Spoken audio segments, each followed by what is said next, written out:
వైఎస్ఆర్సీపీ మాజీ మంత్రి విడుదల రజని కారు దగ్గర ఈరోజు జరిగినటువంటి ఘటన, శ్రీకాంత్ రెడ్డి అనే ఆమె ప్రధాన అనుచరుడు సోషల్ మీడియాలో అనుచిత పోస్టులు పెట్టారు. దానికోసం పోలీసులు అరెస్ట్ చేశారు అంటున్నారు. దానికి సంబంధించిన పత్రాలు, అనుమతులు ఉన్నాయా లేదా మనకు తెలియదు. కానీ అది జరిగిన తీరు మటుకు చాలా తీవ్రంగా ఉంది. ఒకప్పుడు కరుణానిధినో ఇంకెవరినో అరెస్ట్ చేస్తే ఇట్లాంటి దృశ్యాలు మనం బీహార్లోనో తమిళనాడులోనో చూస్తుండేవాళ్ళం.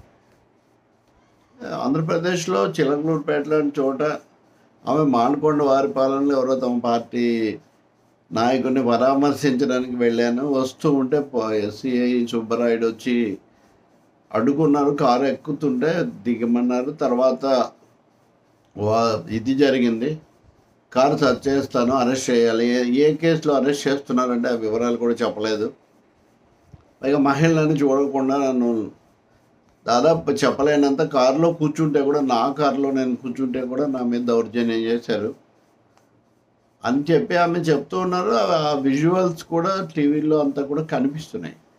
ఖచ్చితంగా వాళ్ళు ఏం మాట్లాడారనే విషయం పక్కన పెడితే చాలా ఉద్రిక్తపూరితమైనటువంటి ఘటనగా కనపడింది. అలాగే మాజీ మంత్రి అయితే ఏంటి పెద్ద అనే పద్ధతిలోనే పోలీసులు కూడా, నిజమే మాజీ మంత్రులైనా మాజీ ముఖ్యమంత్రులైనా చర్యలు తీసుకోవచ్చు, కానీ దానికి ఒక ప్రొసీజర్ ఉంది కదా. కోర్టు చాలాసార్లు హైకోర్టే అక్షింతలు వేస్తుంది. అయినా కానీ అప్పటికప్పుడు అది జరిపేసేయాలి ఏదైనా అనే పద్ధతిలో ఎందుకు వ్యవహరించారు? మరి సిఐ సుబ్బరాయుడికి ఈమె వర్గానికి మధ్యలో ఏమన్నా స్పర్ధలు ఉన్నాయా మనకు తెలియదు. పోలీసులు ఒకవేళ నిజంగా ఆమె అడ్డుపడి వ్యూహాత్మకంగా అడ్డుకునే ప్రయత్నం చేస్తే అప్పుడు విఫలం చేయడానికి పోలీసులకు అనేకమైన పద్ధతులు ఉంటాయి. మరి అటువంటిప్పుడు ఎందుకు అది ఒక ఘర్షణలాగా, ఉద్రిక్తతలాగా, అడ్డుకోవడంలాగా, మహిళ పట్ల మాజీ మంత్రి, అందులో వెనుకబడిన వర్గాలకు చెందినటువంటి మహిళ, ఎందుకు ఆ విధంగా పరిస్థితికి అవకాశం ఇచ్చారనే తీవ్రమైన విషయమే. సరే, టీడీపీ వైసీపీ వాళ్ళు ఒకరినొకరు అనుకుంటారు, మీరున్నప్పుడు చేయలేదా అంటారు. అలాగే చాలా నేరాలు చేశారు, చాలా అవినీతి చేశారు, ఆరోపణలు చేస్తారు. అవన్నీ కోర్టుల్లో నిర్ధారణ కావాలి, వాటికి సంబంధించిన ప్రక్రియ జరుగుతూ ఉంటుంది. కానీ పరస్పరంగా మనుషుల పట్ల ప్రవర్తన, మహిళల పట్ల ప్రవర్తన అది ఎందుకు ఇలాంటి పరిస్థితికి దారితీస్తుంది? దీని మీద వైసీపీ నాయకులు, సీనియర్ మాజీ మంత్రులు అందరూ ధ్వజమెత్తుతున్నారు. ప్రవర్తన ఇలా ఉందని చెప్తున్నారు. ముఖ్యంగా పేరుని నాని చాలా వివరంగా ఈ విషయాలన్నీ కూడా మాట్లాడారు. మీ ఇళ్లలో మహిళలు లేరా ఇట్లాంటి ప్రశ్నలు కూడా ఆయన సవాళ్ళు కూడా సంధించారు. మహిళలను గౌరవించలేకపోవడం అనేది కొనసాగుతుంది.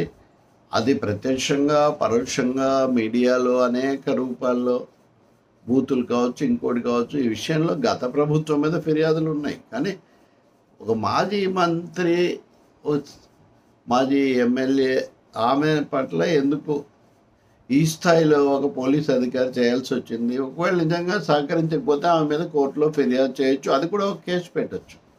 నా మీద కేసులు పెడతానని బెదిరించాడు అని కూడా ఆమె చెప్తోంది. బహుశా రేపు పోలీసులు ఇందుకు సంబంధించి ఒక వివరణ ఏదో ఇస్తారు. ఖచ్చితంగా అది వాళ్ళు తాము చేసిందని సమర్థించుకునే విధంగా ఇస్తారు. శ్రీకాంత్ ఏమి పెట్టాడు, ఎవరి విషయంలో అనేది ఒకటైతే, సోషల్ మీడియా పోస్టులను ఎలా చూడాలి, ఆ కేసులు ఎలా వ్యవహరించాలన్నది కూడా హైకోర్టు చాలాసార్లు చెప్పింది. ఎవరైనా సరే, అది కిరణ్ అయినా ఇంకొకరైనా, టీడీపీ కిరణ్ మొన్న చర్య తీసుకున్నారు, ఆయన బయటకు వచ్చాడు కదా. కాబట్టి చాలా ఉన్నాయి ఇట్లాంటివి. ఈ విధమైన వాతావరణం, అసహనం, ఒక పార్టీ గెలిస్తే మరొక పార్టీ వాళ్ళ పట్ల పోలీసులు ఇష్టానుసారం వ్యవహరించవచ్చు విచక్షణ రహితంగా అన్న పద్ధతిలో వాతావరణం రావటం మటుకు శ్రేయస్కరం కాదు, ఎవరికి మంచిది కదా. ఎందుకంటే ప్రజాస్వామ్యంలో ఒకరే ఎప్పుడు గెలుస్తూ ఉంటారు. గతంలో ఇలా చేసిన పోలీసు అధికారులు ఏమో ఇప్పుడు కేసులు, జైళ్ళు ఎదుర్కొంటున్నారు. మళ్ళీ ఇప్పుడు వీళ్ళు అదే చేస్తున్నారు. ఇదో పెద్ద గొలుసు కట్టులాగా తయారవుతోంది. దీన్ని ఎక్కడో చోట బ్రేక్ చేయాల్సిన అవసరం ఉంది. తప్పు చేస్తే చిన్నదైనా పెద్దదైనా మీరు కేసులు పెట్టాలంటే పెట్టండి, ఇది పద్ధతి ప్రకారం పెట్టండి. దానికి సంబంధించిన ఆధారాలు, దానికి సంబంధించిన పత్రాలు చూపించండి. అడిగినప్పుడు మాజీ ఎమ్మెల్యే, మాజీ మంత్రి అయినటువంటి ఒక ఆవిడ అడిగినప్పుడు చూపించాలి కదా. అదేం లేకుండా మేము తీసుకుపోయి తర్వాత చేస్తామండి ఎలా కుదురుతుంది? అలాగే భౌతికంగా ఘర్షణ వాతావరణం రావాల్సిన అవసరం ఏముంది? ఎక్కువసేపు ఆపేయండి, నిలవేయచ్చు. ఉదాహరణకు అనేక సార్లు అలా కూడా చేస్తుంటారు. కొన్నిసార్లు ఇప్పుడు ఉదాహరణకు కేసీఆర్ ప్రభుత్వం కాంగ్రెస్ నాయకురాలు షర్మిలను ఆమె కారుతో సహా క్రేన్తో తీసుకుపోయారు. నిజంగా అంత చేయాల్సిన అవసరం లేదు. వాళ్ళ యొక్క కదలికలను కట్టడి చేయొచ్చు ఒకవేళ పోలీసులకు సహకరించలేదనుకుంటే. కానీ బల ప్రయోగము, అధికార ప్రయోగము, అసహనము, అదో ఘర్షణలాగా తగాదలాగా మార్చడం మటుకు సరైంది కాదు. ఈ విషయంలో మరి విడుదల రజని పోలీసులకు ఏమైనా ఫిర్యాదు చేస్తారా, కోర్టులోకి వెళ్తారా మనకు తెలియదు. రెండోది, పోలీసులు ఏం చెప్తారో అది తెలియదు. ఏదైనా ఇలాంటి అంశాల్లో ముఖ్యమంత్రి, డీజీపీ లాంటి వాళ్ళు స్పష్టమైన ఆదేశాలు ఇచ్చి అనవసరమైన లేకపోతే శృతి మించిన ఘర్షణ వాతావరణం, ఉద్రిక్తత, వివాదం పెరగకుండా చూడటం చాలా వాంఛనీయం. అలాగే అరెస్టులు, కేసులు చట్టబద్ధంగా చేయవలసిందే. కానీ ముందు స్వాధీనం చేసుకుంటే, అదుపులోకి తీసుకుంటే తర్వాత చేయొచ్చు ఏదో ఒకటి అన్న పద్ధతి కూడా మంచిది కాదు.